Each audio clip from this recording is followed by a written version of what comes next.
My name is Deborah Lippmann, and I'm a manicurist. I have been doing nails on fashion shows, magazines, and A-list celebrities for over 30 years, and I just love it. Today I want to talk about buffing. You can find some how-tos on my channel. This is just going to be very simple to tell you that it's an important step that you want to do.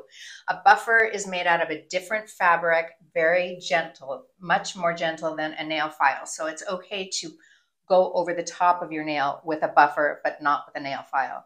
One of the reasons that you want to use a buffer is it's going to start that exfoliation process around the cuticle, and you're going to remove any dry patches that are on the nail plate, any ridges that are on the nail plate, and by the time you get ready to polish your nails, it's just going to glide on and lay down perfectly, just the way you want it.